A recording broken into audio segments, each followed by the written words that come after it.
All right, I'd like to welcome you all to the school board meeting for the Ojai Unified School District. It's great to have you here. And if you could stand with me and join in the Pledge of Allegiance. I pledge allegiance to the flag of the United States of America and to the republic for which it stands, one nation, under God, indivisible, with liberty and justice for all.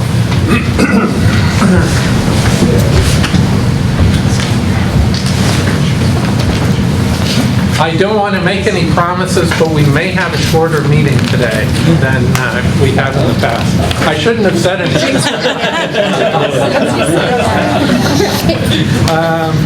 But let's start with an approval of the agenda. I don't believe there are any modifications. There is none. We can have a motion. I'll move to approve the agenda. Second. All in favor? Aye. Great. And then moving on to the minutes from our meeting of August 18, 2015. Are there any comments? Changes? I move approval. Second. All in favor? Aye. Great. And now the summer is over and we have a student representative here with us. Megan Wade, very good to have you here. And we want you to feel very welcome. And if you'd like to share with us your report. Okay, so this Friday we are having our annual club day. All clubs will have a table in our quad. Our clubs that will be participating are the Interact Club, Tech Club, our Magic Club, and OWL Club, which is our Outreach with Lunch Club, which used to be the Autism Ambassadors Club. We will be having our fall rally on Friday, September 25th. We will have our senior siblings participate, so our seniors and our new incomer freshmen. We will be having them participate in a Don't Forget the Lyrics competition. We will honor our fall sports, and we will be introducing the new staff members by having them participate in a fall fashion show. And we will have some of our old teachers have a lip syncing battle. And our homecoming will be October 19th through October 24th, and we are in the process of deciding what our theme will be. Wonderful. Well, you have a few new staff members, so you should have a good fashion show. That's great. Terrific. Anything you think we ought to do different here? I just talked to Kathy and Megan and Lindsay. We'll have a 4-person meeting next week, and we'll talk about some of those things I wrote to you about. I think it'd be cool for the senior representative to talk beyond Nordhoff. Just talk about some things that are happening across the district. So we'll send you out, you and Lindsay, out on a reconnaissance mission to talk to principals and find out what's going on in the elementary schools and junior high. And at least that's one idea. I was kind of kidding there too, but absolutely feel free to share your opinion about whatever. You're our student representative. We want to hear from the student's perspective. If you feel like there's too much questioning from the center and from the side, you can say that.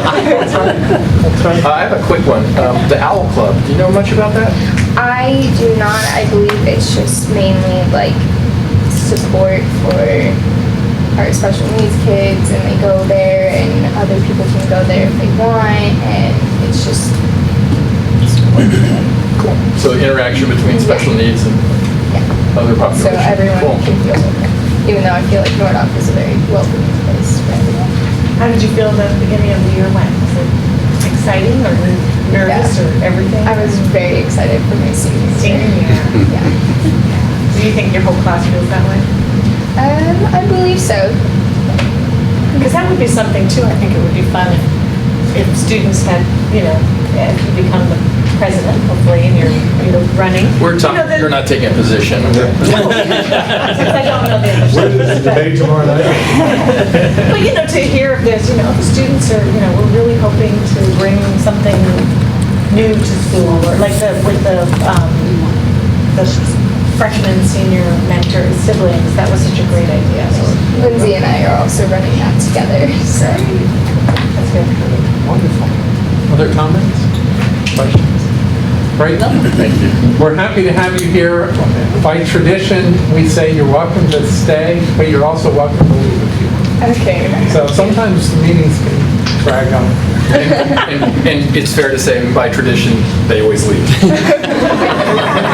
Probably some excuse about homework or soccer or something, but it's up to you. Okay, well, thank you for having me. I do have lots of homework to do. All right, thanks a lot. See you later. Thank you so much. Good to have you here. All right, and now public comments. First, we'd like to hear from Karen Dingman. Welcome. Did my time not start yet? Oh, can I start anytime? Anytime. Go ahead. I think I know just about everybody, but I'm Karen Dingman. I teach at Topa Topa, second grade. I have a job partner, Elaine Racer. I've been in the district for 19 years this year, and my kids are all in the district. And my daughter just started Matilaha, and my boys are both at Topa Topa. And I'm actually here tonight because our union president has been encouraging us to come and just to speak on things, not angry, not, coming in with signs or anything, and just really let you guys know what's going on, what we're thinking down at the ground level, and when things come up. So I'm supporting Angie. And I also think that this is a really welcome opportunity for all of us. And we're really excited about the board and changes this year that have been occurring.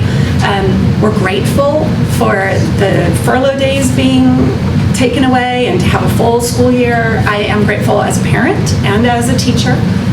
So thank you for that and for how hard everybody worked on that. I'm also here to talk about a couple things that are concerns that are going around and floating around, and make sure that you as a school board know about them. And I know one of them actually came up at the last school board meeting. I wasn't able to make it, but I watched it on TV. And it is the grass. You were the one. I was the one. Sorry to interrupt. Yes, I gave you that. The grass at our schools. And I know it came up, and I just want to really push that. I think it's time for a community conversation about that. I don't know if it needs to happen with the water authorities as well, but it's really hard to be at the school. We are the biggest elementary school. We do have nearly 500 kids. It's really difficult to send them out to play in dirt. It is reminiscent of settings that are not so fortunate, which I think we are in a more fortunate situation. I know the drought is bad. I feel like schools need to have a little bit of an exception to some of the watering issues. We don't have that much for the kids to do. Students who have been at our school a long time are getting a little bored with the lack of things to do, and a big empty dirt field is not super fun. So I know that you're working on it. I know it's come up. I just want to say it is an issue, and we are all really conscious of it as parents and as teachers out at school. The next thing was I wanted to thank Hank and Andy and anyone else that might have been helping to really get fast moving on the tech issues at Topa. I know that there's things going on in other schools, and it's been really, really a hard start for us in terms of that. Everything is shifting that way, and so our students have to be ready for it. They have to take their tests online. They need to be able to be prepared. A lot of our upper grade teachers are really pushing the technology as part of their actual curriculum, and so I appreciate that that's being worked on now and quickly, because we were stressing out. I wanted to also talk about class size, but I got the red button, so I'll come back next Do you time. want to quickly say something? I'm trying to be fast. I know that there's going to be things that come up, and I know that this board and our administrators are really conscious of class size. As a classroom teacher, I know that across the board our averages are coming down. TOPAs are still really high. As a parent of kids in those classrooms, it does affect those kids. I would love to have more time with every student in my class, and I want to see and know that we're all doing whatever we can to make that a possibility. And I do know that we're still under constraints. The money is not just flowing in all over the place, but as it comes in, I really hope that we're going to make that a priority as much as we can. So thank you. Thank you for all your work and your efforts and the extra minute. Karen, thank you very much. It's wonderful to hear from you. It's wonderful to hear from teachers. So great suggestion to have teachers come. That's part of our whole because, well, probably the most important part of the whole group. We're ancillary. Great, thank you. William Wyrick, welcome. Apologize, I haven't, it's been a tough summer to fit everything in, so now the fall started. Anyway, real quick, first of all, on the water thing, I assume the board understands about the fact that the city petitioned and got a relief on the water conservation standards significantly, which provides all kinds of flexibility for you to implement some options on grass, et cetera. If any details with that, contact the city manager's office, but we're not under the 36% anymore because we were misclassified. And we successfully appealed the State Water Board, and they granted us relief.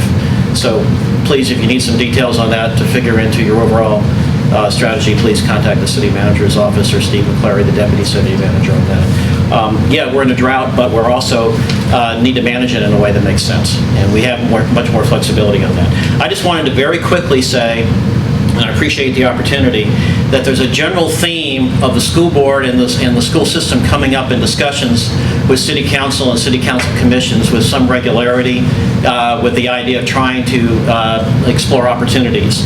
Three major areas.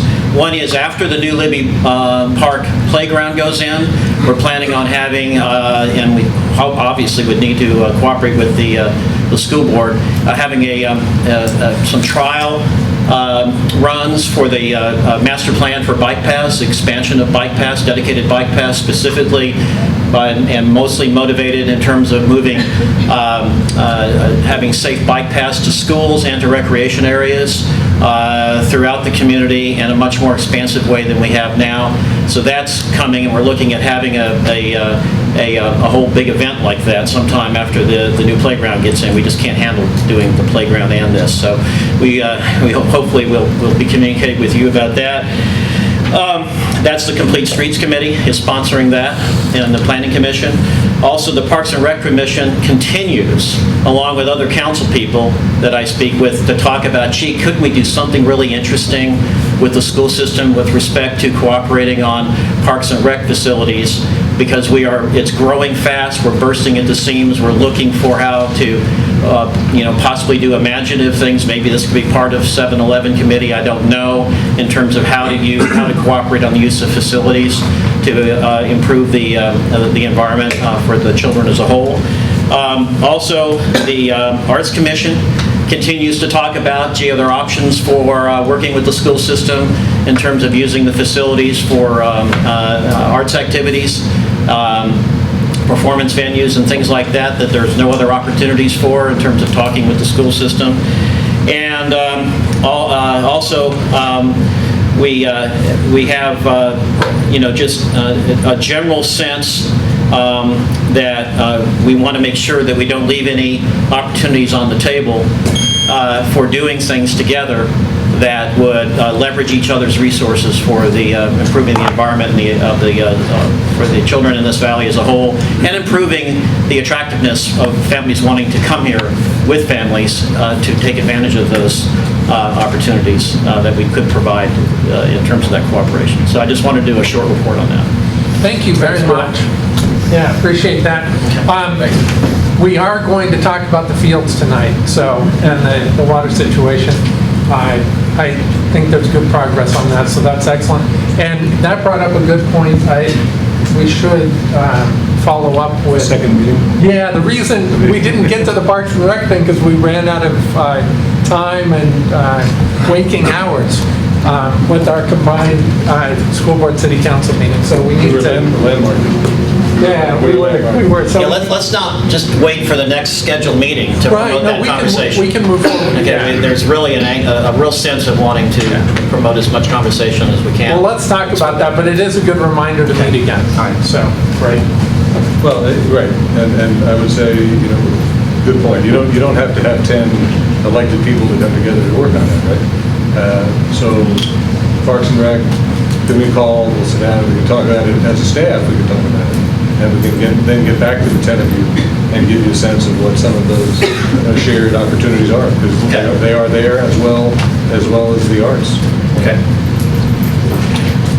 Excellent. All right. Any other comments on? Great. Let's move forward with the personnel items. The first, 7.1.1, I would like, Andy, if you could give us a little background on this. And Chuck, we'd also be very open to your thoughts and input on this as well. Great. Well, let's start with Andy. So before you tonight is a MOU that we entered into with CSEA last Friday that we're asking you to approve. The MOU is a continuation of the current contract and is to retroactively ensure that the classified employees in our district are receiving the same restoration of furlough days and salary increase that we offered to the certificated management employees back in June. Unfortunately, timing didn't allow us to enter this agreement back in June when we would like to have, but we were able to have some really positive conversations. So again, only what's coming forward to you tonight is the MOU to ensure the equal treatment of the classified employees to the OFT and certificated counterparts as well as the management counterparts. We also, during a couple days into last week, Thursday and Friday, had negotiations for the contract that is coming, terminating on October 31st, coming due at the end of October. I have been involved in negotiations in education, both my prior employment as well as in non-education environments. I could not be more excited just about the way the communication went throughout those 2 days. And it was a lot of work leading up to it with both Chuck, Mark, and the leadership of CSEA. Just a really positive experience. We were able to, in a matter of about 7 or 8 hours combined between the 2 days, come to a tentative agreement. Right now, it's going out to the membership for a vote. It'll be coming to you on October 6th. So we hope to have a CSEA-approved TA that will come to you, and we can approve it here at the board prior to the termination of the current agreement. But overall, just a really, really positive experience. CSEA had representatives from every single job classification at the bargaining table. It was a unique experience. We walked in, and we ended up just everyone sat around the table, and kind of everyone mixed together, singing in a circle, and it was just, I feel like that really encapsulated a lot of the spirit of this was not one side on this side of the table and the other side on this side, but it really was a collaborative experience where we each were able to give some feedback into what I believe worked out to be a very strong agreement for the entire district. Thanks, Andy. Chuck, anything more? I would agree with everything that was said. I would also like to say that Hank has been here with us while we had that big cut, and that our classified department looks much like those fields out there, and there's a lot of holes to be filled, and so we've all ridden this together, and it was a great positive experience with a lot of communication, and look forward. The process right now is it's at our field office to make sure all the HIPAA laws and all the different things that are affected, because it is a whole contract, which was part of what was different with the OFT. So we're in that process. We hope to get that back to you in time for the October board meeting. Right. Okay, great. So I thank you, and as I said, it was a great effort going forward. Wonderful. Thanks. Good to hear from you, Chuck. And I think we would like to approve the salary increase. Do we have a motion? I'll move to approve the salary increase effective July 1st. Second? All in favor? Aye. Wonderful. So great. Just as a little background for the item 7.1.2 through 7.1.6, again, like Kevin likes to say, for those watching at home, we often,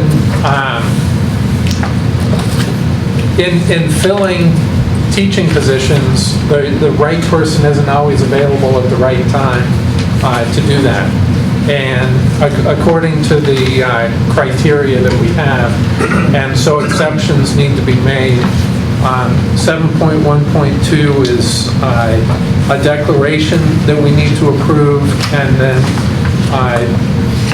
3 through 6, or actually 3 through, anyway, they all have to do with the individuals who we're providing exceptions for. So if there's not an objection, I would like to take those all as one vote to approve 7.1.2 through 7.1.6. Hank, would you mind speaking just, I thought the comment, I saw something earlier today that I thought would be helpful for people to understand about this, because it's not a really substantial deficiency we're No, talking not at all, no. No, as I said to the board, and actually I spoke to the board through Jody Heath, who's now 20-plus years our expert on this whole navigating through the credentialing system of the state of California. Just a little sidebar from what Thane said. You know, there could be two candidates, one of whom has all the T's crossed and I's dotted, who would be fine. And there'd be another candidate who we think is outstanding who's missing a T crossed. Okay? And you can get a T crossed in so many different ways, through a course online, through taking a course in a classroom, through passing a test. And so I would say probably every district in the state, save a place like Solnos that has 60 kids, will have some teachers each year who have to fulfill a particular requirement. And so, as I said to the board very, very directly and enthusiastically, the people who are being approved tonight through this motion, I think are the best people we could find, and I think are outstanding. They just need a little more time to get that, in almost every case, just a procedural aspect of that person's credentialing done. Okay? And so Jody, in her typical complete fashion, outlined for the board who the people are, what the issue is that has to be addressed. It typically is done in 1 year, except in one case where we've had a particular person who is outstanding in speech therapy and comes back each year because this is such a rigorous program to go through, but it is also literally impossible to find full-time speech therapists. So we're thrilled to have her, and she's continuing to work for us. But so this sort of compendium of agenda items is this year's version, which Jody said is a little bit larger than normal. We also have more teachers than we did. Okay, so I strongly recommend that these people get board approval to move ahead with their programs, and I suspect that you will see none or very few of them back for another year because they will finish what they had to do this year. And the last thing I would say is take this in the right frame. There's very little relationship, I'm about to say not no relationship, purposeful double negative, but there's very little relationship between, in many cases, a person passing a test and being a great teacher. You know, there is a dynamic between that person's personal and professional background, coursework in universities, etc. But just because you passed coursework in universities, even if it's a great university, doesn't mean that you are now ready to take that test. You have to do a little bit of extra studying sometimes. And I'll just reflect back on my own experience. I didn't decide to be a teacher as I thought I was a real lawyer. I decided to be a teacher until the end of my junior year, and when I graduated from college, I needed to take a whole battery of education courses to be certified to teach. So the only place I could have taught when I finished college was a private school. So I've been there. I know what it's like. And as I said in my email, I've met all these people. I've seen 3 of them teach already, and I think we've got a great new group. Excellent. Will we have a motion to approve? And we're doing 7.1.1 through 7.1.6? 7.1.2 okay. through 7.1.6. Okay. I move approval? I'll second. All in favor? Aye. Wonderful. Now we get to a nice part of the meeting where we are able to recognize certain groups. The first is a resolution to recognize parent-teacher organizations, membership month, and Should have brought some pom-poms. we should have. We should have. And we would love to hear in the future from parent-teacher organizations at our meeting. So hopefully we can organize that. We will do that. So if we can have a motion to approve parent-teacher organization. I'll make a motion to approve the resolution in recognition of Parent-Teacher Organization Membership Month. Wonderful. A second. All in favor? Aye. And 7.3.2 is in recognition of September 17th, coming up soon, as Constitution Day and Citizenship Day. Do we have a motion to approve? I'll do Constitution. Just kidding. I'll second. So let me, just before you vote, I have to tell you one quick story. So each year, well, no, I think this will affirm your vote. So each year, we make contact with the principals to find out what they might be doing. And as you can imagine, it's a little bit different second grade than junior high school as to what happens with these various months, or days. But anyway, so Bill Rosen, who, sort of performer anyway, he said on the 17th, he said he knows this is going to be exciting. He's going to read over the PA system, the preamble, and he knows that they will be riveted by that. And he's going to wear his Constitution tie. Nice. Okay. So at least in the middle part of our K-12 continuum, that's happened. There are a lot of other things which I'll report to you in that on October 6th, but it's always been interesting to see how the various schools interpret these things.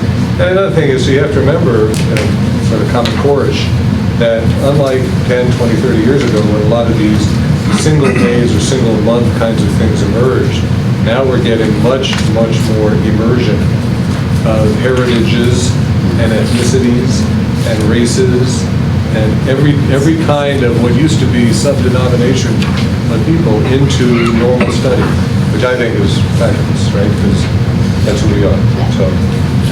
So a little bit less. It's good to do these, but in some cases they're a little bit less poignant than they were when some of us were growing up. Although I'm happy to say that we at least do something. Yeah, we do. I visited Congress once, the U.S. Congress, and they had their board of what they were voting on, and it was this day and this day and this day and this day for, I'm not going to say what it was because somebody might think it was really important, but there were a lot of things exactly. that didn't seem very important to me at the time. And I think with all of the resolutions that we pass, we actually do something. We have an event, or we talk about it, or something. So it's not just going to go in a book somewhere. It's part of our culture. Anybody know who Kazimierz Pulaski is? Well, we celebrated Kazimierz Pulaski Day in Illinois. He was a revolutionary Polish hero. Right? Yeah, the revolutionary. It was on the tip of my tongue. Yeah. So you're right. Some of them can get a little bit out there. We'll pass on that vote. How about citizenship? I think I move You approval. For I both. second. All in favor? Aye. Aye. Great. And then Hispanic Heritage Month, 7.3.3. I move approval. Second. All in favor? Aye. I did go to the Mexican Fiesta on Sunday. It was really wonderful. Oh, see, there you It was go. really, At St. Thomas Aquinas? yeah, it was fabulous. And my father was the first in his family not born in Mexico. Wow. So, Really? 7.4.1, we're getting to the fields and the water. And while we realize that we're in a drought and the water is precious, we realize that the children are even more precious and we need a place to play. So, Well, I'll start. Andy, of course, Josh are the experts on this. Does anybody need a copy of Andy's cover email and the maps? If you have an extra one, I'll take There it. it is. Anybody else? Okay. I'll take one again next There you night. go. I feel like I saw it pretty well. Okay. There was a lot to print out, and there was a lot of color. And we do have some, Kathy, don't we have some in the back? Okay. So I'm gonna just give a sort of an overview and then ask Andy to pick up on it. Josh is, as always, available to answer questions. So, Bill, I'd say we're ahead of you, but we're really not. We're in sync. We enacted now about 2 years ago the 36% reduction. And as Chuck said and Karen referred to it, 2 years later we're living with the results. Way too much dirt, way too little grass. Now, we also learned in detail at the August 18th meeting, it's not a matter of just throwing water on the ground. Okay? There's a lot of things that go into it, and it was really quite educational a month ago. I will just say as a sidebar, and I've said this to the board, the former board and this board, that when we start establishing priorities for Measure J, the fields are going to be, I won't say they'll be at the top, but they'll be in the upper quartile. projects because of all the things that we talked about. So I'm convinced that not that many years from now, that we will have fine fields throughout the district, but it can't be done overnight. It just can't. It's a long-term project. But in the short term, there are things we can do to grow some grass and maybe enhance some grass that's already there by watering. And so now, 6 weeks ago to a month ago, at a board meeting in particular, when we had this conversation, the charge was coming out of the August 18th meeting for Andy and Josh to bring back to the board, through me, a plan for increased watering. So, what's the result? Well, we'll see. The result is we're going to water more. The result is it will cost some more, but not a great deal. Okay, we're talking, depending on from where you count, you know, $20,000 to $40,000 on a base of 170 in a $24 million budget. So we're not talking about an exorbitant amount. Each site will get more watering. We're hoping then that in the near term, we'll be able to see results at each site. But we also know that putting more water on the ground even depends on the site as to what the impact will be. And so when you see the maps, you'll see that there's some areas that are bigger than others, just take elementary school ground, that are bigger than others because that site to get the water, that amount of geography doesn't need as much water per square foot, per foot.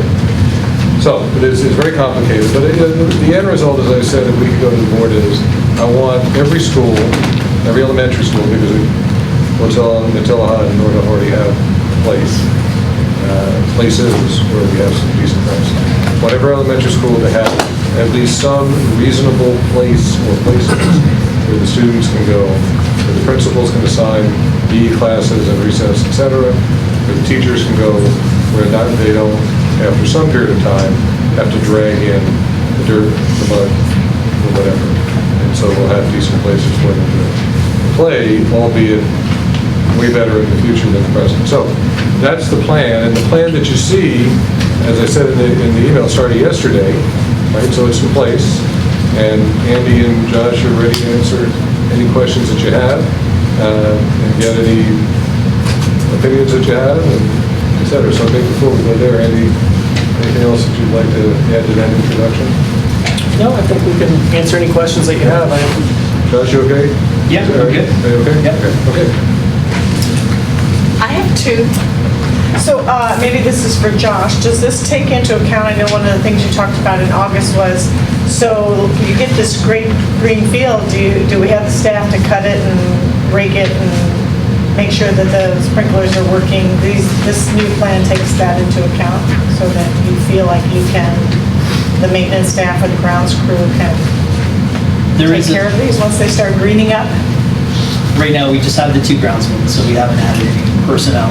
So we continue to maintain the current lawn mowing schedule that we have already established, which is about a 2-week rotation.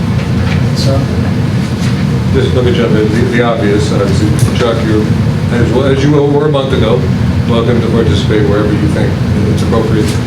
But I also want to say that one of the things that the board may remember in the June 30th budget that was approved, that without being a mandate, there is a position in the classified staff directly assigned to increase grounds and/or maintenance by a person. Right? So that's out there for you to talk about. Right. So part of our negotiations last week, again, lots of really positive conversation. One of them was, is we do look at some level of an FTE increase or hours increase in the classified service. It'd be really important to bring Chuck and CSEA into the conversation as to, we know that there's need in all areas of, our district. And so really getting their voice involved and not just, Hank or myself or Josh making a decision without that input, but rather, really all staying together at the table and figuring out, given the limited resources, where can we best, deploy them. So our desire, we've made clear from, June 30th that full FTE in that grounds and maintenance or some combination thereof. And the reason that we haven't started that yet is just it is part of a larger conversation as well that we've set for the 29th of this month to sit back down with CSEA and discuss. I have a question. When we talked about this last time, one of the challenges was that everything's interlocked. And to water one little piece you're going to end up watering the rest of the county. And so I'm looking at this. Did you do something different to be able to isolate these things? Do you want to go site to site? Well, they have to They do it quickly. I think, why don't you just give us an example of why you picked a particular part of the site? And then, Yeah. So I guess the question is, no, I know what the question is. If we use water in that place, number one, is that the best place to put it? And are we going to get the biggest bang for the buck by doing it? Yeah, there are, so what Michael said is correct in that there are certain fields where we would have to isolate valves and isolate what we're currently turning off or controlling. So when you look at the Miramonte Elementary map specifically, you'll notice it has kind of located in that southeast corner, that rectangle. So that does require some isolation of the sprinkler heads or a isolation of a branch line that's feeding those sprinkler heads. So there is some work involved in getting that focused area. So that part's true. That's a good example. What kind of a load is that in terms of work and expense? There's two different approaches. We would go with an isolation valve in the ground with a cover box to locate it, which may take somewhere in the neighborhood of a couple of weeks for my two-man crew to execute that. Or we could simply go out, cap, which the sprinkler heads have a screw capability. We would cap them off individually, where that line would still be receiving water, but only cap at the sprinkler head. We would then cover it up. Chuck has explained to me how he would do that specifically. We'd actually put a cap on it and cover it with soil. Eventually, the gophers would probably help us cover those, unfortunately. But that's one of two approaches, and just simply capping would probably roughly take about a week and minimal resources. So to answer also, over the past 4 weeks, I really want to applaud both Josh and Chuck for sitting down so many times and really looking at the, pipe pattern and, looking at the blueprints and looking at Chuck just from his 20 years experience knows as well. But if you look at the other sites, Miramonte is the only one that does require actually any kind of work to cap off. The other ones are based on the current ability to section off the watering structure. Yeah, right? just controlling the zones, if you will, the zones that we're turning on, because there's multiple zones on those larger fields. So the other examples would be Miners Oaks Elementary. That field is controlled by a zone control to see the pattern which runs in a north-south direction on the map.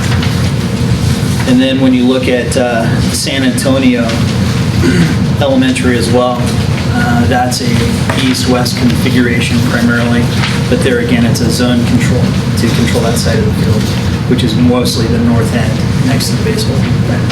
So with respect to it starting already, it hasn't started on Miramonte, or it has? For Miramonte, we haven't done the isolation yet, so we have not started the larger field. That's the only one you said needed? Yeah, that's correct. So does that mean that bigger field's not being watered at all currently? Not currently, no. How do we address the dust issue? I frankly, of all the graphics that you look at, the one that looks most Driest? orphaned is Miramonte. Miramonte's got a little square that's looks like less than a fifth of the total larger field that we're all used to driving by. Yeah. Is that whole area just Serengeti right now? I mean, I guess It's very dry. It's very dry. That field also has a perimeter track, which we installed last year. Yeah, I DG remember track. that. So that's most of the use is a running course at the perimeter of the field right now. But as far as being able to manage a dust component, that would be more of a spritzing, where we would turn on those sprinkler heads for the remainder areas of the field. Most of the time that's going to occur the day before, the day of, where we would run a mower out there in the field. So like that once way the every 2 neighbors weeks? weren't Once every- receiving the excess dust on the north side of the property in particular, or if we had a wind that was driving towards the south, towards the highway, we'd want to control the dust for that reason as well. And you said it's every 2 weeks they usually do the. Yeah, we can manage all of our school sites within a 2-week cycle currently, and that's how we have built the rotation of the mowing schedule. Sites, for example, like Nordoff, which has multiple fields, which are considered game fields, we go there once a week. So that's the difference. So actually capping off would not be a good idea then in terms of dust control. It wouldn't be for dust control. We would like the option of opening that up, and that would be a quick remedy too if we ever decided to expand those areas to the south or towards the east. The area that we're showing on the map is an area that we discussed briefly with the site principal, trying to get a general consensus on how the field would be used if we did start watering. And it was recommended that particular corner because that's also where a baseball diamond is located. Can I ask you about Matilaha? Sure. Having been a parent there for 6 years, the square in the front between the sort of the library and the auditorium, I've never seen anybody even walk there. Is there a reason why we chose those areas in front of the school? That's more to the zone control again. So controlling water through our set timers for those areas, turning on water to those sections in the front at the same time. But why would we water the front since nobody uses the front? I mean, should we preserve the water? I mean, I see this yellow area where the students are for lunchtime is very important, and obviously the field where they have all their PE classes, but I'm not sure that the front Looks is... like Chuck had a, Yeah, Chuck, we have some additional input on that. The El Paseo is actually the front of the school now, Right. but years ago, that was the back of the school. When Chuck Ring was here and we had the Challenger blow up, those trees that are planted there is actually a monument in memory of the teacher. The use of that property is primarily with the theater groups and the use of the auditorium. They usually have that for a dinner area. They have that for a gathering area as the people take their breaks and come out and go back in. So it does tie in with the school, and the garden groups are using that facility with the fruit trees, but that was in memory of the Challenger. And the Boy Scouts actually took on that M, the symbol, as a Eagle Scout project to beautify the front of the school with the flag was there. I know also in discussion with the principal, Bill Rosen, that he's spoken of how he would like to use that area a little bit more. We've even found some historic photographs where I think a principal is standing out on that back porch, kind of addressing the entire group of Matilaha during an assembly. So it has some historic significance to it as well. Linda, did you have a... I was just asking, thinking about mulch. I mean, is a mulch an option in terms of helping to cut down on dust and also to, some of the areas that maybe wouldn't recover as well? Because I know once grass is worn down at a certain point, it's not going to recover. Right. Unless it's seeded or something. It's been discussed in some of our long-term goals. Of course, working in conjunction with the Measure J goals of mulching most of the root or shaded areas of most of our trees, so they have a protected zone, not just for the root path and the growth, and to maintain a certain level of moisture in the ground in those root patterns. So that's something I think that we're definitely looking at as far as moving forward to other goals. You may have noticed out here in the bus loop, the place to grow bus loop, we have had piles of mulch, but we discovered we want to do a few other modifications before we actually distribute or spread that. So it's sitting there waiting for us to finish the final modifications to that. But our plan is to mulch a little bit more of those areas where we haven't seen good turf growth. And we also recognize that the trees are suffering and that we want to help protect those as well. So it's twofold. Other questions, comments? We throwing any additional seed now that we're watering more? It's interesting that Karen Dingman is here, who last year I think we added some. You guys added some seed, right? And we got some nice rain and got. We did. That worked nicely, I think, for the timing component. Yeah. Because that was a cold weather fescue, I believe, and it took quite quickly. So we sowed the seed and we saw growth within a week's time. We were quite successful in that endeavor. So I think that's something that could be looked at. You don't see that necessarily in this report. but it's definitely something that we could look at as a future option. But I mean, seed's cheap, right? So Yeah. why not throw extra seed since we're watering more? Just It's going to depend on the location. The soil has a lot to do with it, the level of water that we can retain. in we the soil, covered that the one moisture last level. night very well. So there's a couple other factors, but yeah, I definitely think that could be something. To move away from that, go back to Yeah, let's try to keep it to water. go back to the first thing you said, that is now enshrined in Ojai Unified School District history as the Digman Christmas miracle. We'll take those miracles one at a time. And we did arrange for a little rain this week. Yeah, We'll try to do appreciate that. more That was of very that. nice. Yeah. No, I read an article about, talking about watering for longer, so the water goes down rather than Correct. watering twice a week. I'm sure you guys. And that's part of a consideration when you look at the overall color of those maps too, your map set. You'll notice the yellow, blue, and green, of course, increasing watering in those stages. So yellow, a lighter watering versus a green, which is a deeper watering. Yeah. Yeah, Sean. Could I approach to support this Absolutely. comment? Yeah. What do you know about it anyway? There should be more talk like that in a board meeting. Exactly. Well, and I do appreciate that, as Andy said, we've handled some very difficult issues in this last week, going over a whole contract. And I appreciate everybody that I see here has been involved with this district at some point, and some of the comments that are made here. If anybody remembers Topa School, it used to look like a forest, okay? It literally was pine trees, the whole front of that school.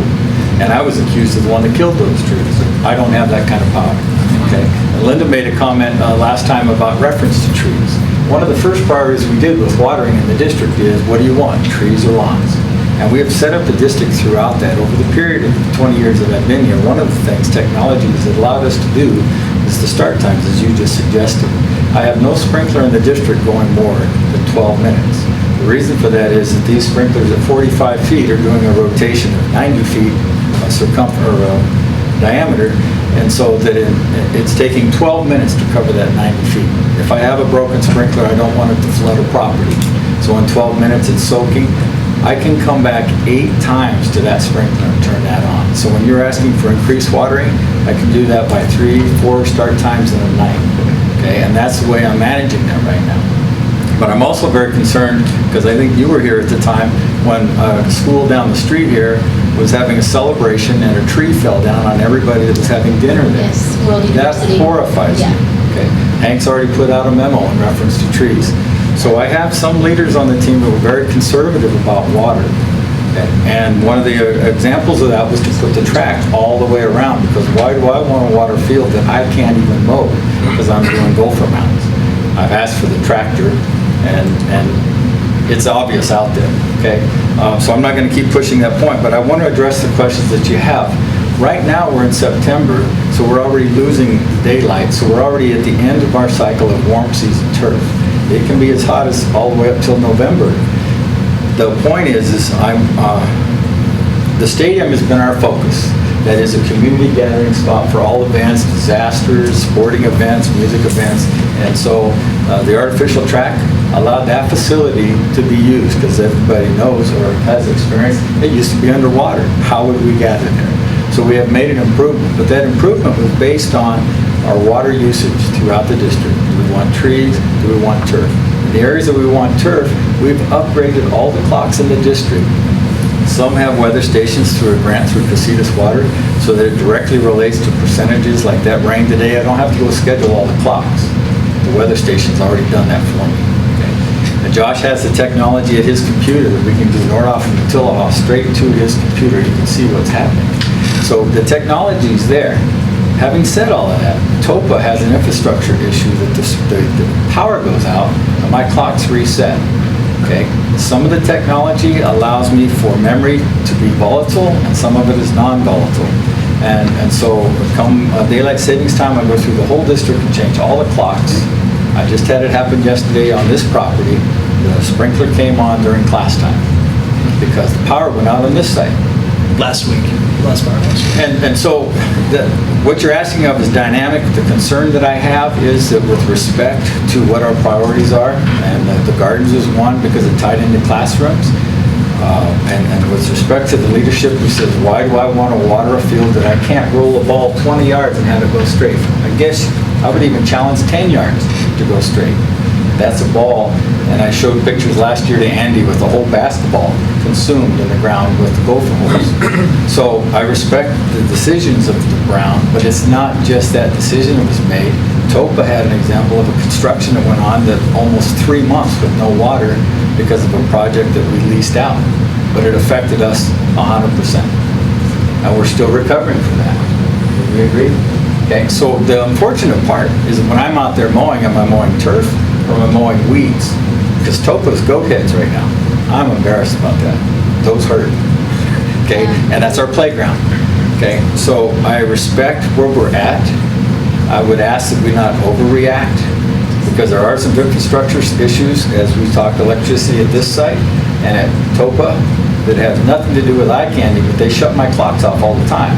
And then we get the calls about the water. So it's a bigger dynamic. And yes, I can give you a lawn on any field within 30 days. Okay, we can do that. We already showed that with Topa last year, and it was a result of the construction, which had nothing to do with our school. And that's the dynamic of that. So timing is an issue because we're at the end of the warm season turf. Most of our schools are warm season turf. Let me see, I think I had another thing. We did that. Oh, I did look up, by the way, if we want a green as people are driving by, because Miramonte's always been the thermometer for me, is that people at 45 miles an hour can go by and tell me whether I'm doing a good job or not. That's painful to me, because those fields have been so rodent damaged for years without the equipment or the manpower to repair that. And I appreciate leadership's answer to making that track all the way around, because the kids are still active. Even that track at DG is being attacked by that rodent issue. So I want to go forward to the Healthy Act that you were talking about, eating well, thinking well, and being active on the schools, but I also want to be responsible and accountable. And so I appreciate that we're having this conversation, because it does have a dynamic. The city of Ojai has been very helpful with us over the years in loaning us equipment, because we've had many trees fail. Matilaha is an example. And just after this rain we have, as soon as it heats up, start looking for the mushrooms, because that's the clue we have of what's going to be falling in the next 2 to 3 months. That's my concern, safety.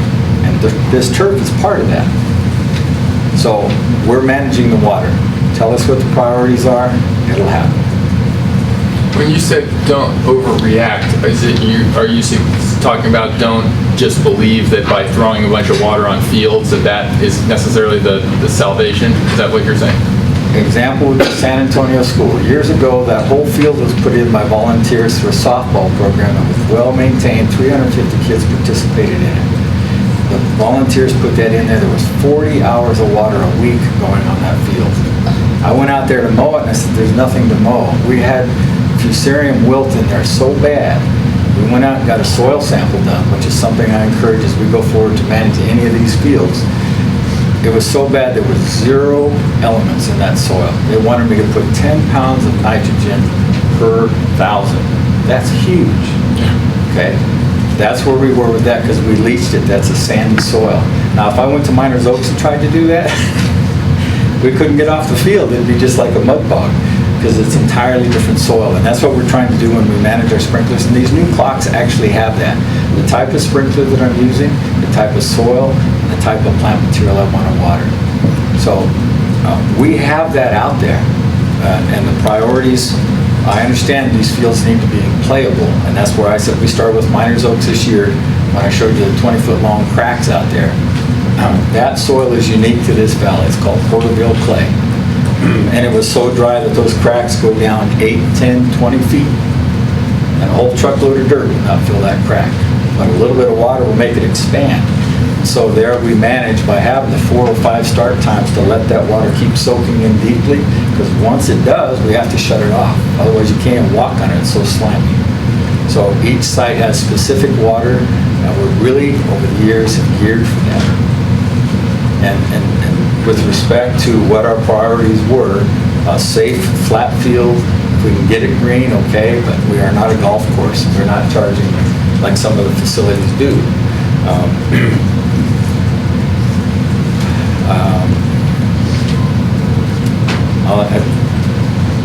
stop there, because I think I've taken about 3 minutes, half an hour, whatever it's been, Well, sorry. we really appreciate your knowledge and expertise and help with this because it's important for all of us, so. Well, thank you for bringing up the trees in addition to, because that is part of the story. That's great. All right. Thank you. Well, thanks. This is really good information for us. Thank you. So, and getting regular updates on that will be great. Oh, as soon as there's grass, I'll let you know. We can do a field trip. That is great. That was a bad part. Yeah, that's good. I played on a lot of these fields. They don't look like they used to.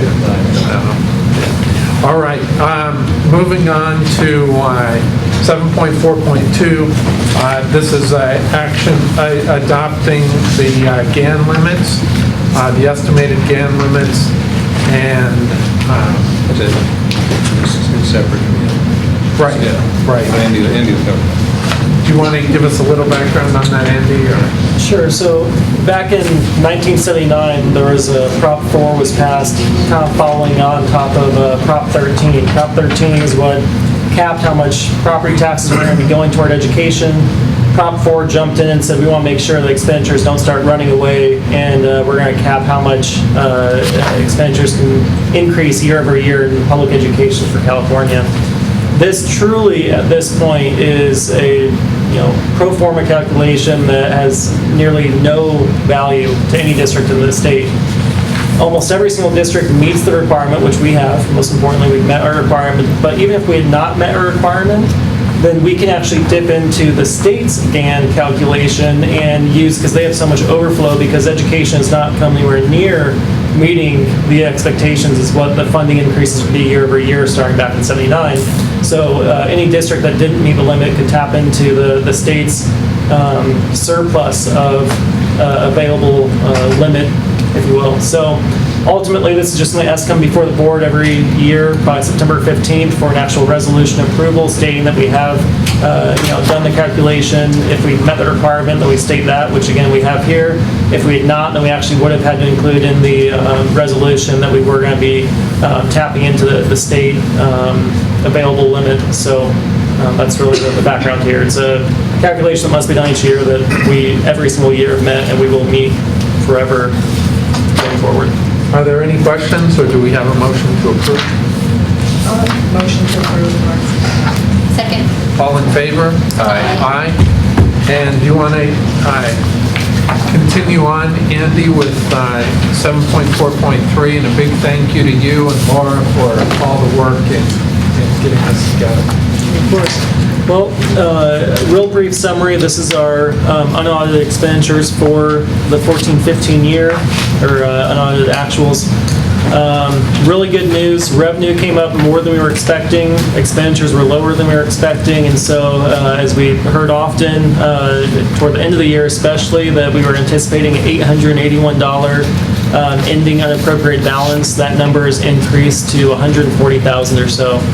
So we are certainly doing better than we were anticipating, but overall we did spend about 99.5% of our revenue of our budgeted amount. So really a strong job from Laura and my predecessor as far as really tracking that budget throughout the year and ensuring that we had the best numbers that we could throughout that process.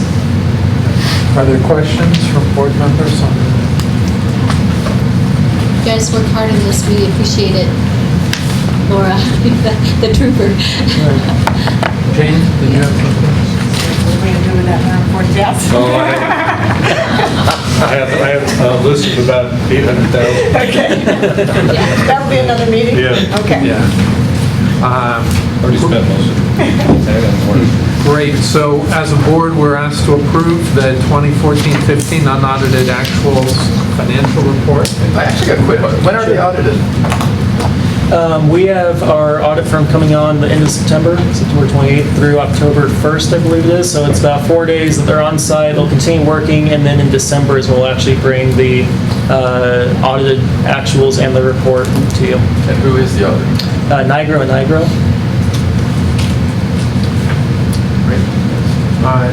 Motion to approve? Second. All in favor? Aye. Aye. Great. And then one more for you, Andy, the Capital Facilities Fund. Sure, so I got a few questions on this. We do have a little bit over 600,000, about 650,000 ending balance in this fund. This is to be used toward facility modernization and significant upgrades. So unfortunately, we're not able to use this for all the same purposes that potentially bond money could be used for, or just the basic repairs that we'd like to see done around the district. However, Josh and I and Hank and Belfour Beatty are certainly working on looking at this pot of money, the bond revenues, as well as Prop 39 and other resources to really have an overall plan on how best to utilize these funds. So we brought in about $140,000 this year. That comes almost exclusively from developer fees, and we expended, as you see, just around $100,000. So we had a little bit of an increase to the fund balance this year, and we do have, as Hank has said with many other things, $600,000 and $3 to $30 million in possible uses for it. So.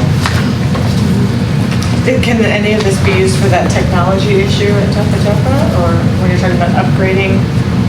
Oh, that was it was fixing something that should have worked, didn't work, and right now it's about a 6 month holding pattern, which as of yesterday was holding, and we think it'll be fine. But we have plans for fiber coming in March. Hopefully mid-March, no later than July. And I guess, Andy, that's a good question, though. So is there any symmetry between that, the expenditure through Time Warner, et cetera, for the fiber and anything that would find its way into this fund, or is that discrete? Because so the fiber we don't actually own. It's a rental from Time Warner that we're paying a monthly service fee for. So that would not be considered actual capital outlay of our own that we could use. But our current timeline is mid-March. We will get a significant E-rate reduction in the cost of that. It will go from about $1,100 a month down to $200 a month on July 1st. So, we have an ability for significant savings. But ultimately, every step that's been taken over the past 2 weeks and every step taken from here on out, from what we foresee, not a single decision has been based on budgetary restrictions. We've had David and our IT team working, doing the absolute best possible fix they can bring without, budgetary restrictions. It just was a matter of timing of when Time Warner can bring in the fiber. What's interesting about this, though, and Andy and I were having a little vocabulary debate early this afternoon. So where's the line between modernization and upgrading, or between upgrading and updating, or between modernizing and replacing? And at some point maybe a lawyer will weigh in, but the fact is that we have, as you know, over these next 5 years or so, $35 million coming in, some of which, of course, goes to professional services. And so you might end up with 29 million out of the 35, and then we're hoping to be able to place on top of that maybe another million or so, right? With this 650 and then concreting line. 650 is going to become maybe 750 or 850 or whatever. So it'd be fun to take a look at the sort of confluence of all those funding systems that we have ahead of us. But I'm not sure that I'm completely satisfied that there is a definition of the use of this. Okay, so we'll get one.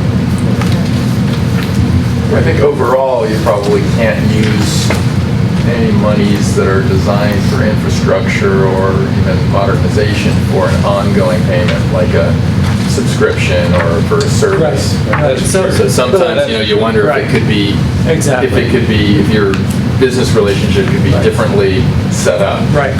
Correct. That's at least purchasing. Yeah. And I did speak to Jeff Niger, our auditor, this afternoon, and he confirmed exactly what Hank said, which is there's a lot of gray area between and parsing of words when it comes to what is a simple repair versus what's an upgrade. Upgrades are permissible, repairs are not.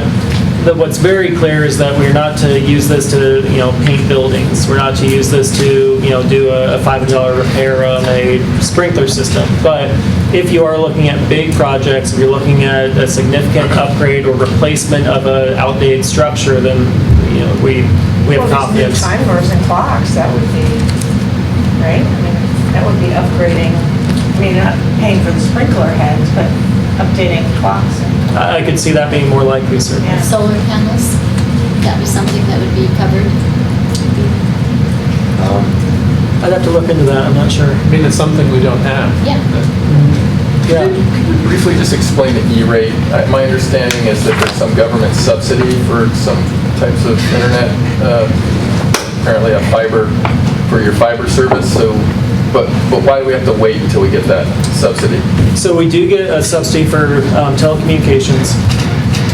Unfortunately, it requires about a 12 to 18 month plan that you actually submit to the state. And so David's already submitted Topa for July 1 of 16. It's each year. We had 3 school sites, including San Antonio this year, be able to gain the fiber connection and be able to get access to this significant discount.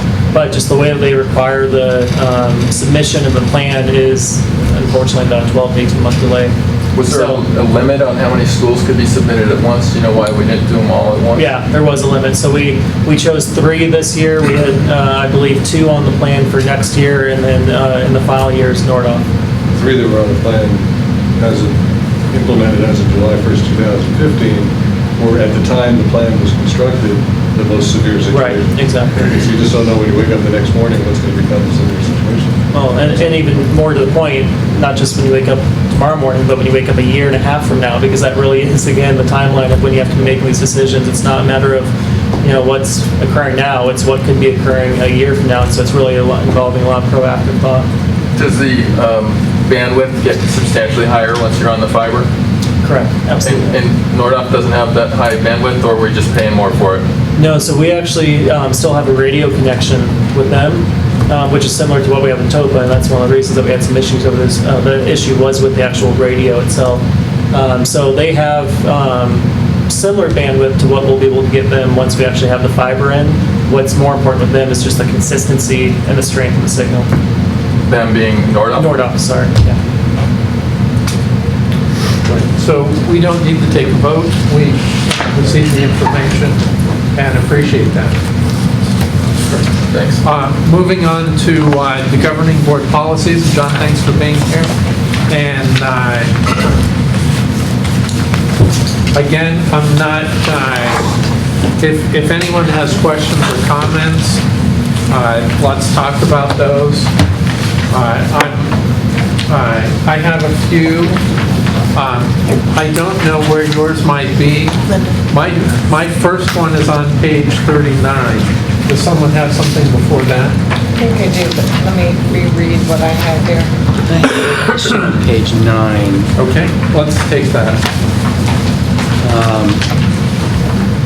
I was just wondering, or maybe I'm missing it because I've looked over and I can't see it. We've got the 6 categories of priorities that outline the way that people are billed, and then over on the next page it says for religious services, and it's sort of outside that whole structure. And I'm curious, am I missing something inside the priority rankings that would cover religious stuff, or was there a reason why it's exterior to that? So religious would be category 5. They previously existed in our prior form in category 6 along with commercial organizations, and we pulled them out of commercial and moved them into category 5 along with political organizations and even student or children-focused groups that charge a fee and pull from beyond Ojai.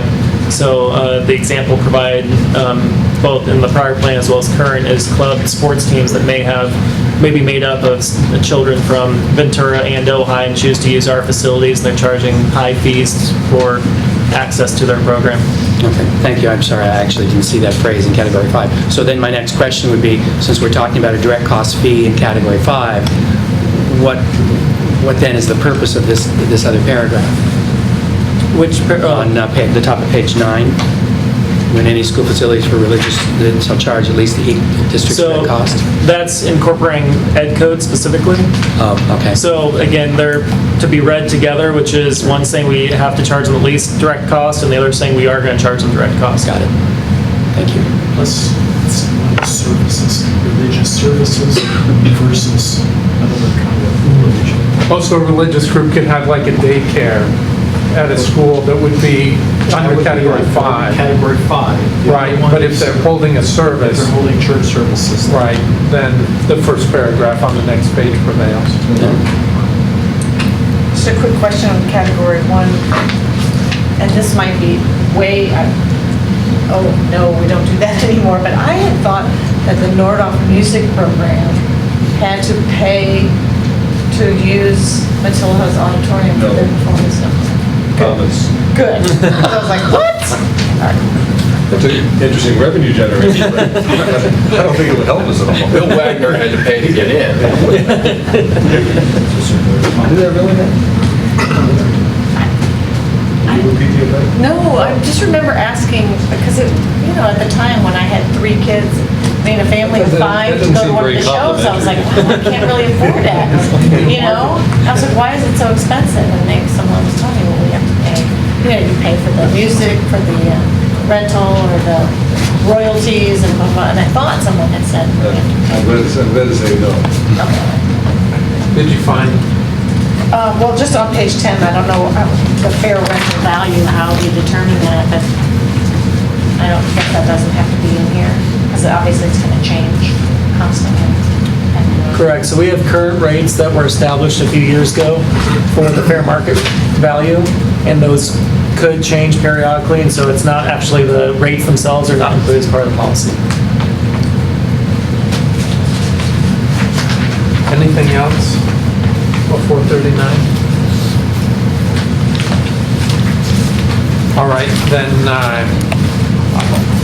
this has to do with the conditions under which we can do personnel reduction. We have 5 considerations here.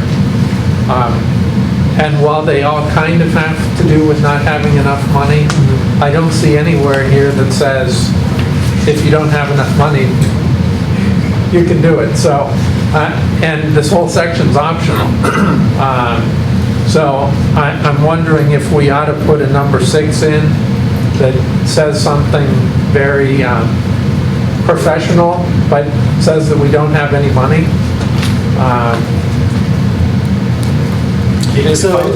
Sorry. Or if you have other ideas.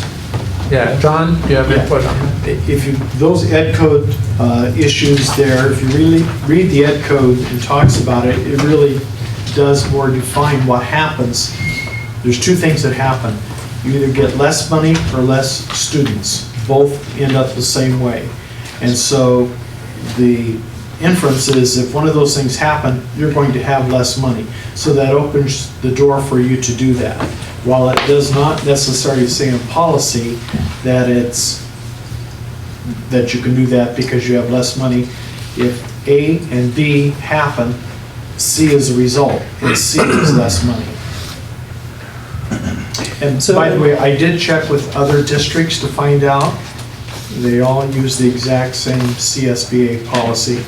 I checked with Santa Paula, Fillmore, Simi Valley, and Ventura.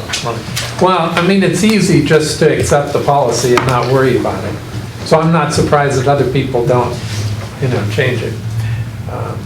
I would feel more comfortable if we put a 6 in that said, or for any other reason, there are insufficient funds.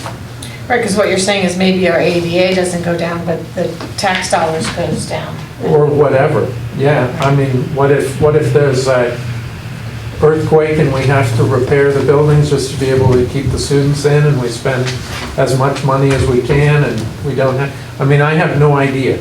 But Yeah, that's a good thought. And it could be an emergency thing. Right. That might How be about if we, crazy. this is a first reading, how about if we craft, Andy can work with John and if necessary an attorney for just a bit, and craft some language that is consistent with that Idea. spirit, Sure. right, and the idea, because it's just a more definitive way of saying what this says generally. Right, I mean, I know a lot of lawyers worked on this, I just, sometimes I like lawyers and sometimes. You can bet that's true. All right, Actually, Thane, I'm sorry, I do want to go back to page 36. Sure. The bottom paragraph. It says, a permanent employee shall be evaluated at least every 5 years, provided he or she has been employed by the district at least 10 years. I feel like 5 years is a long time. I mean, I know that a teacher who's been here 10 years, we certainly know a lot about that teacher. And I'm willing for somebody to talk me. I'd have to, you know what, I don't have the, Angie, I don't know, I'm trying to think of the contract, seems to me it's 3. Right, and the contract It's 3, isn't it? Yeah, that The seems contract more- is 3, Right. but, and so this isn't limiting us to needing to do 5. This is, again, this is, Yeah. this is ed code Okay. language that's saying that it must be done at least every 5, but yeah, the current contract is 3. And the contract supersedes. and as I remember reading this, they only qualified for that if they got very good reviews in their previous years. It wasn't just anybody, Right. so. But the point is that this acts as the outside limit. Yes. Right. It's not, this is not our policy, it's what we're, this is the outside. Right. I was going to say the same thing twice, and I said, why did you say it again? It's definitely our outside limit. Well, if Well you read the said. paragraph. Right, the one before it says every year or every other year, and then, yeah, and now we have 3 years, which is good. and This one then- basically says you may have a case where you have a star administrator, a star principal, or administrator and a teacher, and you may say, gee, I don't think we need to look at, review you year after next, we can do it 5 years from now. I don't know if that happens very often, but. Right. Okay. Anything else going on? My next one is on 72. Mine was on 46, and it was just a question. 46. My time. Okay, just because we're utilizing the VCOE new teacher support, could we have an update on that and the? Oh, sure, Just absolutely. so what that entails. Thank you. You bet. It's a good, I have to say, I'm impressed with the program. You could infer some concerns I had about certification programs, but I have very, very good feelings about the program at VCOE, the BITSA program. Great. And just in general, the intake and support that new teachers get in the county, and the state too, but not just speak the county. And then our own teachers, a number of our teachers participate as mentor teachers too, so I think it's a good program. Right, Mike? 48, under the support providers, we've added language that they would have 3 years of full-time teaching experience in the district. I'm just wondering why, I mean, doesn't that sort of limit the number of providers we might? Okay, so John, you wrote that in? Number 2, have Yeah. at least 3 years. Mhm. I believe that is in the contract. It's negotiated. Jody, Yeah, it came from Jody as to the current practice. Okay. I reviewed this with her. Oh, good, okay, And she said good. that was part of the contract. I wonder if that was the That's case. a good reason. On page 50, it's not anything about this, but I do want to say on the first paragraph, it says, evaluations shall be linked to the district's visions and goals and school improvement plans. And that's something we've been talking about as a group, really wanting to sort of sometime in this school year, sort of setting some more real, not just ideals. Measurable? But thank you, You're welcome. measurable goals. Okay. So Okay. now we know we have to. Yeah. Good. Anything else before 72? Okay, on 72, the first one, number 8, says when the district is organized to serve only grades K through 8. So it seems like we could delete that Same item. thing. Okay. And then As far as I know, we're going to be okay on that. I know the 7-Eleven committee has a lot of work to do. I don't think we're going to eliminate those 4 committees. By the way, that's in current policy and it's been that way for over 20 years. Well, that goes to my point. Let's go through these things. That's a pretty good example. You're going to read it. Yeah. Yeah. And then my next one is on 73, actions requiring a 4/5 vote of the board. Number one, it just strikes me as odd that if we're under an air attack, we need to get 4 members of the board to come and meet to approve using school facilities. First of all, it might be hard to get 4 here. Well, that's what, I mean, 3 of us might have been killed. Can I be on the record as already giving my vote? So, I mean, my suggestion is to eliminate number 1. So I did actually pull the government code it references, and it's taken straight from the government code is what the actual requirement is. Is it required by law? It really is. All right, well, I'll go on record right now and support using school facilities in the event of an air attack. That way, there's only one more vote required. Actually, 2 more, right? 2 more, forgot. All right, any other comments, questions? I guess we'll leave that one in. Thank you. Under protest. And we'll have, just to follow that timeline of August, September, October. So at the October meeting, assuming everything plays out the way we expect it will, then we'll have those new protocols, those new policies on fines, and then there's going to be an insurance package that's going to come with that, and we'll talk about that maybe through my weekly letter or this week or next week. So a lot of good stuff happening on this, and we'll have all those new requirements in place for people to understand come early October. Great. Maybe I could just say, too, that if there is an air attack and you use school facilities, you're probably not going to get in trouble. Just leave a check when you leave. All right. 7.5.2. I'm sorry, in the interest of full, Right. you also have to pay for it. The government does not necessarily say they're going to reimburse you. And then I agree with That's in you. that Yeah. That would be probably our least worry. Under air attack, you're correct. Okay. All right, so the local plan area, SELPA, agency assurances, this is, we have a requirement to approve this resolution to receive funding. Are there any questions or comments about this? I was just wondering, did Marilyn, I mean, she did the COPA group, but she did the Not involved in SELPA? this at all, no, she's not with this acronym.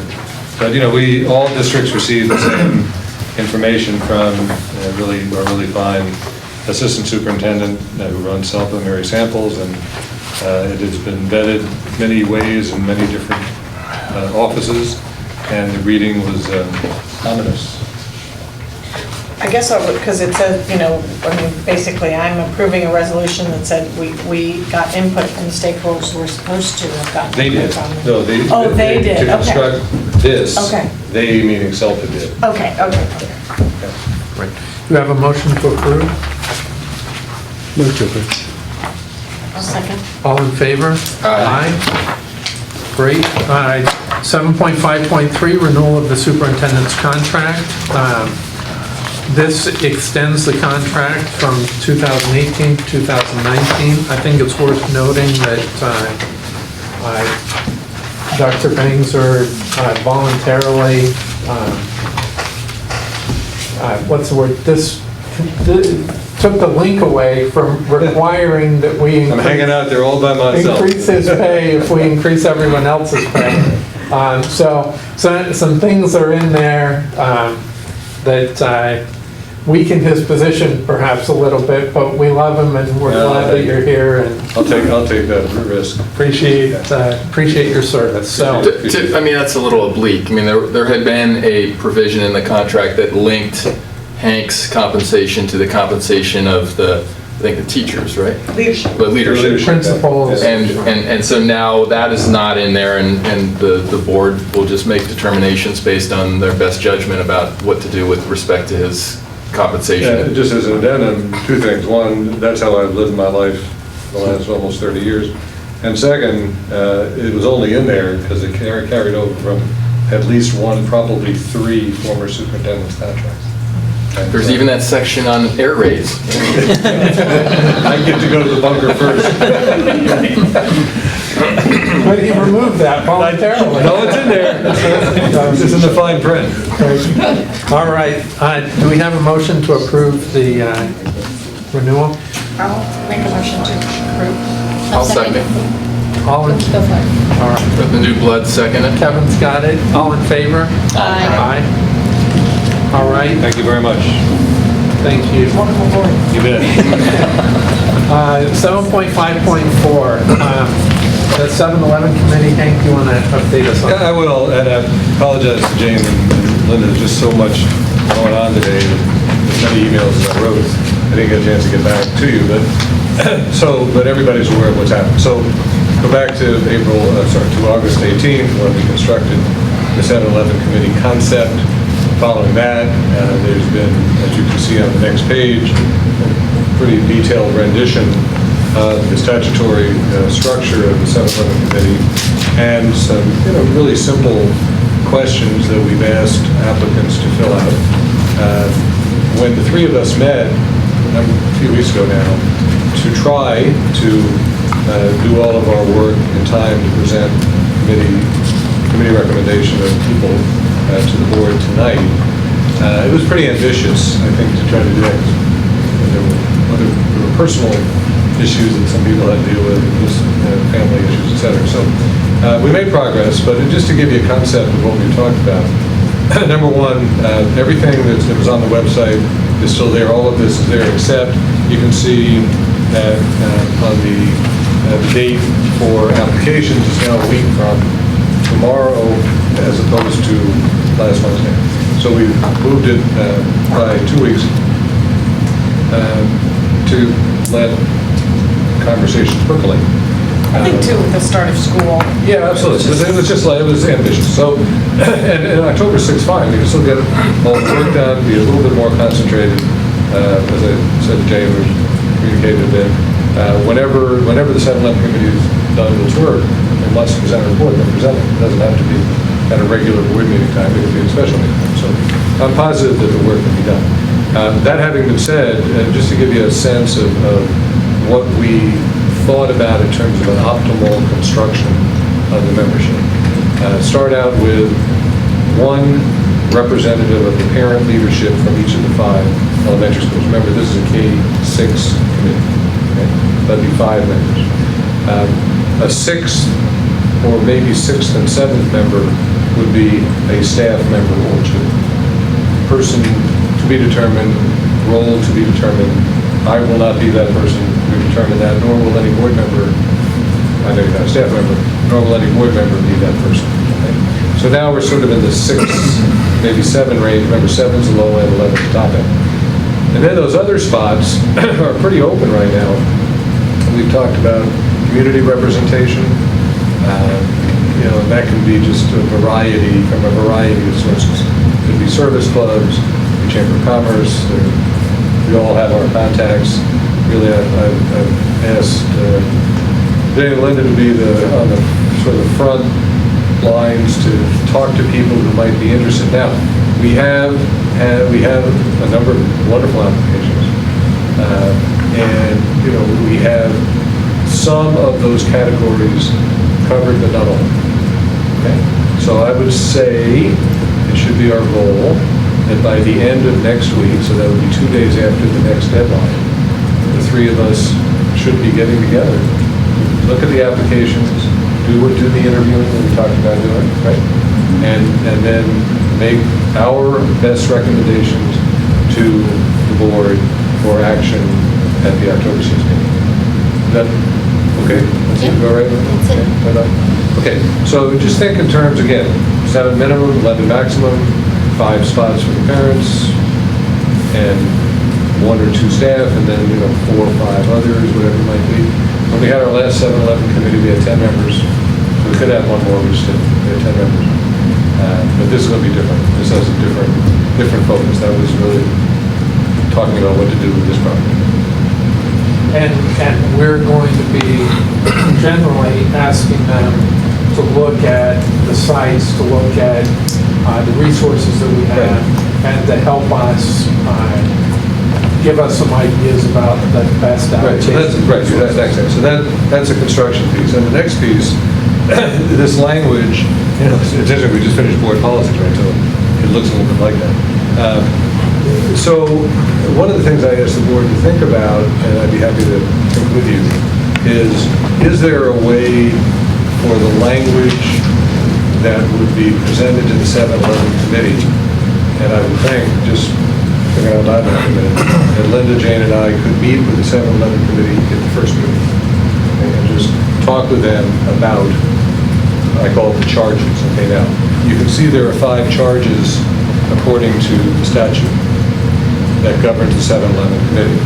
My question is, are there other things that you'd like to see us think about, to talk with that committee as a focus?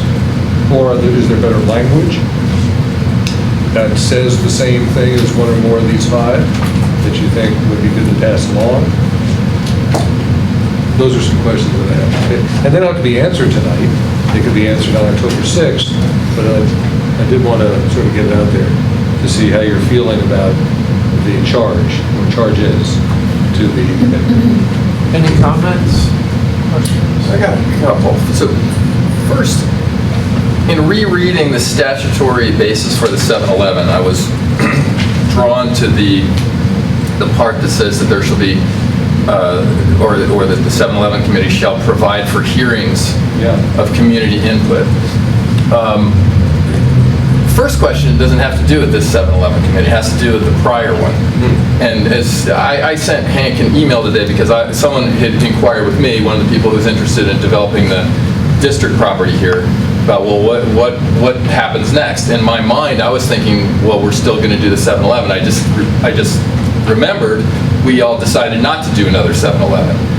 However, is there still the expectation that there's going to be hearings to talk about what to do with the property? This one here? As to this one here? No. Or did those ever happen? Yeah, we did, but they were not attended.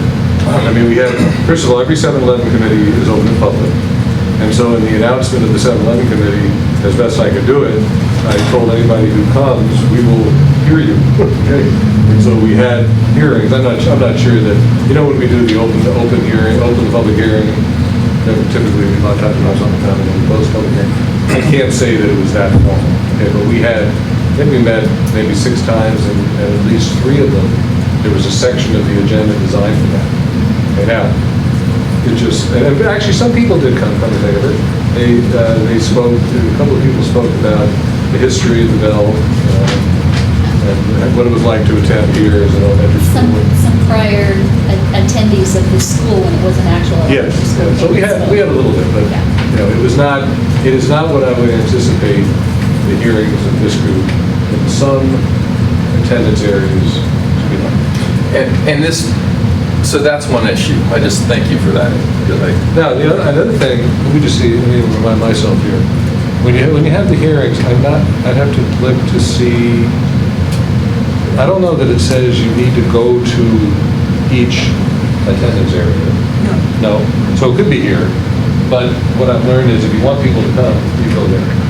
Okay, so the committee, it only requires 7 to 11 people going to some other place. So, anyway, so I'm not sure you'd have to do it 5 times, but, you know what I'm saying? So Yeah. maybe, yeah. Well, and so this leads to my other feeling, which is that to the extent that, we don't have necessarily as many people applying yet, or as diverse a group, it occurs to me that the language from the statute, like so often occurs, is full of euphemisms, but the truth is we all know what this is about. This is about our school district looking at our K through 6 facilities and asking a 7-11 committee to help us determine if all of our schools should stay online or not. That's a big deal. It doesn't really come across when you read this. So part of me says, let's just say it like it is and see if we generate more interest.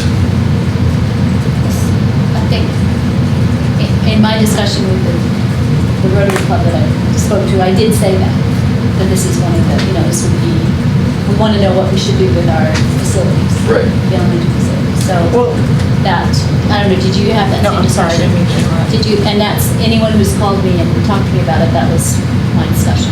So, did you- For me, I did, but I also felt that, for me, the key here was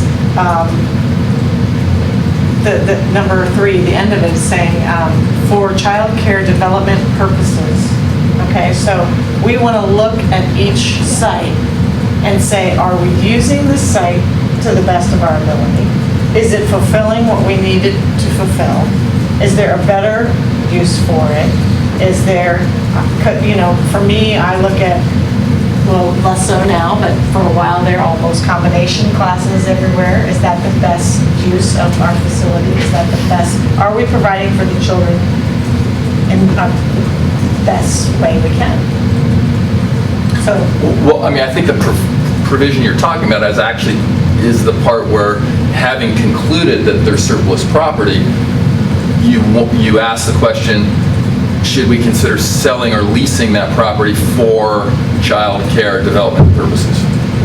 So, which, then gets into a whole nother thing, which I guess, there are priorities. If you did decide that something's surplus, then potentially, I can't think of the name, there's one, well, I don't think we have any of it, but if we had something that was devoted to parks or playgrounds, there is a certain category you go into, but I think at the very least, you're obligated to make it Public, available. you are required to make it available to any public sector. Right. Within your organization, within your geography, so city, county, I guess.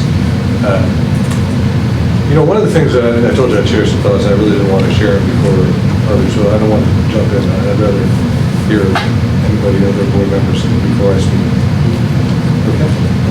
So let's just see where we are now compared to where we were on June 30th. On late June, then again in August, so we had 2 reports, one on spatialization, one on enrollment. So we all know, the community knows, and we made these reports available. We know more about those things than we did 4 months ago. And by the way, when you look in the statute, those are required. You're supposed to provide those, so we happen to provide them. So I guess I would take Kevin's thought and not only affirm it, but sort of shape it this way. If I'm thinking about it, let's say the first meeting of the 7-11 committee is sometime in October. What I would be saying is, all right, let's take a look at the data. We know we're going to have X hundred students, K through 6, we think, going out 10 years. And let's even assume for a minute that 2024, 25 might look something like 2034. Maybe like that 10 to 20 years. So whether it's 1,200 or 1,150 or 1,250 or 1,300, I think I would take exactly what all of you said and say, look, we're going to have that many K through 6 students. I would even put aside for a minute, but not for a minute, for a while, but I would keep alive at least a sub-question of what might happen if we decided to have 6th graders instead of 7th graders, K through 5, K through 6. Right? So it's a side question, but let's just keep it alive. In the meantime, we know that we have X number of hundreds of students K through 6, and then to come back to what Jane said, and we know what the spatialization is, what percentage is being used now, what would be used, remember when we had 25 to 1, right, all that stuff. So if our class size, we were fortunate enough to have the money to drive the class size down from high 20s, forget the hourly support command, 28 range down to 24, 25. Now we know we need more classrooms, right? Okay, so now you see that. When you have that classroom utilization, and you know how many students you have, and you take a look at 7th grades and 6th grades, you ask yourself the question, numerically, and I've said this before, I'm going to say it again, numerically, what are the options that we have to house those students? That's a question. It's not the only question. The second question is, given the history of the school district, given the attachment to attendance areas, given the feeling that people have about their schools, and potentially having to move students, like boundary line, right, to another place where that boundary line would now drive the students who are at the margin over to another school, it's exactly what they're talking about here, okay? Make a final determination of limits of tolerance of use space, right? Okay. What's the limit of tolerance for change. Right? That's question number 2, and there are probably questions 3 through whatever. So it's a numerical answer. I've been through this in other places. It's a numerical answer. It's an historical answer. It's an emotional answer. Right? And a piece could be, well, if we did this, we could essentially eliminate combination classes. Okay, that's on the numerical side. An academic. So numerical, academic, historical, emotional, they're all components to it.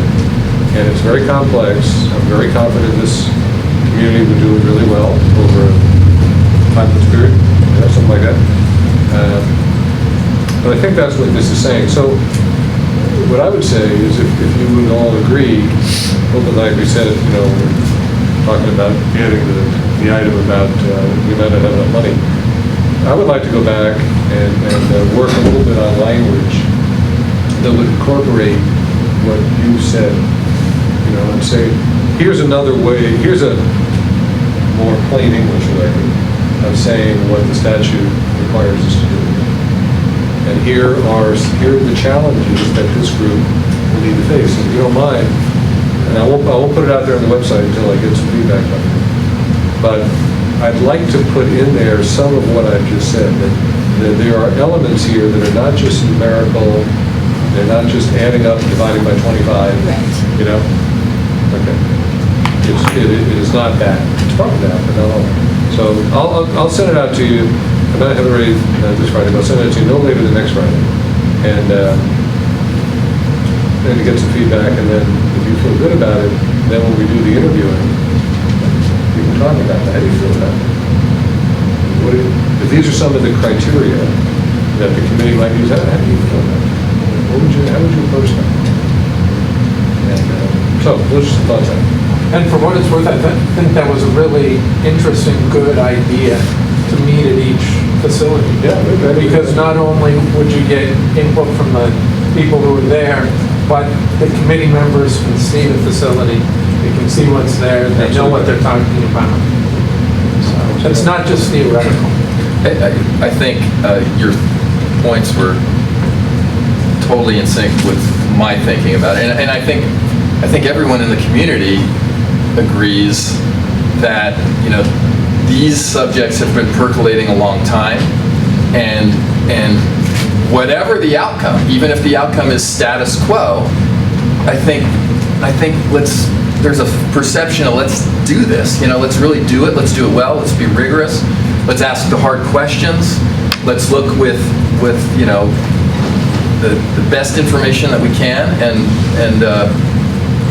so of course you want to attract people to the process now, because the train's going to leave the station. Yeah, I think there might be a lot of people who had wished they were on the committee after the fact, and the time to decide is now. So our TV audience. Yes. All right, superintendent's report. Yeah, I gave a long one last month because of the start of school. It's going to be a quick update. I wrote to you 2 weeks ago that my read visit every school, and now it is every school. At that point, it is every one.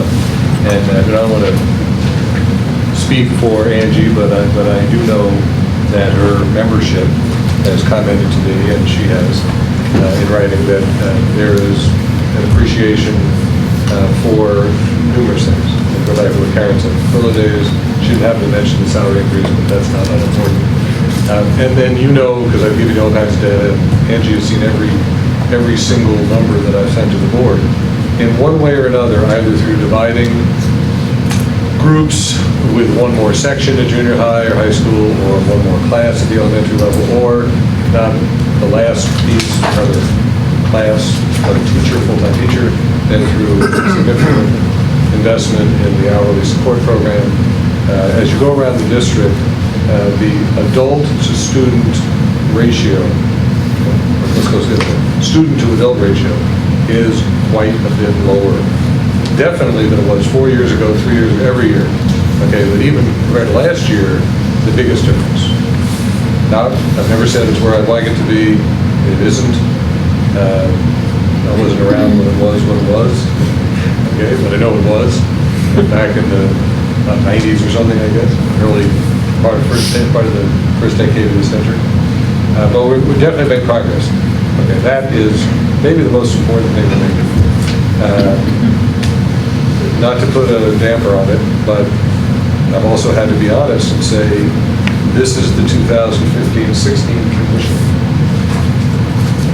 And I did, along with other people, made some decisions with your help certainly, try to create as much of a positive academic and, as I said, student to adult, mostly student to teacher ratio as we could this year. I would never be able, now that I've been here 7 years now, 7 falls, 7 Septembers, I would never sit here in September and say that I know what next September is going to be like, or next March, or next June, okay, because it's just amazing how things change. And that's just what happens, you know, I mean, the fact is, when I'm a social studies teacher, having a bit, when you're in a state where school funding is determined by the state economy predominantly, and income tax and sales tax, all those things. When the monies flow there more than by the local property tax, then you're going to be subject to those sort of vicissitudes of what happens in Sacramento.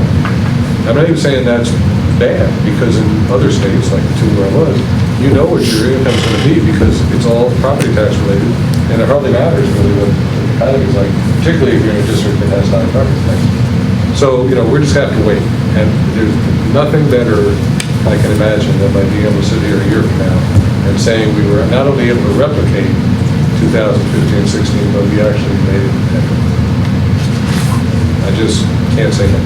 Can't say that now, and as you know, the projections don't say that, okay, because our enrollment is going to continue to go down, and all the other financial things that Andy can explain again, which I know we will when we get to the first interim report. So far as mid-September is concerned, I just feel by far the best for other people, no matter the best for other people, students, staff, parents, community, by far the best for other people compared to the other 6 Septembers. Okay, so that's about the most significant thing I can say right now. I mean, there's a lot of details, but that's where I'd like my report to finish. Great, thank you. Items for future agendas. One item I think would be good, we know the state or national testing Oh, yeah, is out. it's in. I think it would be good if we I'm had. glad you said that. So normally, first of all, we typically have another week between September and October, like when they come out and report. Normally, the month of the report's in October. Absolutely needs till November on this one. Okay, because we just have to figure out what all these numbers mean. We know what the numbers are sometimes, but I need to give the principals and teachers time to sit down and say, you know, what does 36 mean? I mean, I can tell you, we know, in general, that our language arts, English language arts, and math scores pretty much follow the state, which is about a 1 or 2 percentage points lower than the county. So I think we might come out just a hair's breadth for the county. But in general, we're looking at mid-30s for math and mid-40s for language arts, and those are numbers we've never seen before. Okay. In fact, I have an editorial I'm going to send you tomorrow when I get it scanned. So all over this country, and certainly all over California, people are seeing numbers that don't look anything like what they had looked like. Okay? And I've looked at other districts, schools. Pretty much, the high scores are still the high scores, the low scores are low scores, but everybody's lower. Okay? In a nutshell, that's about what it is. Good news, the really good news is that we're not New York. I think I told you the story. That when Common Core came out, typical of, you know, those sort of New Yorkers, you know, the State Department of Education jumped on it. That spring, they had everybody take the test, and that next fall, they sent out all the results. This is, I think, maybe off by a year, I think it was 2012 that happened. and all hell broke loose. I mean, parents that had never seen a percentile under 90. Johnny always got 96. Well, all of a sudden, Johnny got 74, and now Johnny's not going to Harvard, or wherever Johnny's not going. So, big kudos to California for taking it slow. We actually talked about that because there's embedded in your comment is something that's different in California. None of our standardized tests that are used for purposes of ranking the schools are ever followed the child in California to their college applications or anything like that, right? It's called, in the parlance, it's called high stakes testing, which means that whatever test you took, when you were 9, appears on your transcript, and just follow it. I mean, that's the egregious, It sounds German. I can say that my dad was German. I've heard it. But no, there's something, I think I told you again back to New York, they have state tests in subject areas, and you take them and they typically do appear, at least they used to appear on your transcript.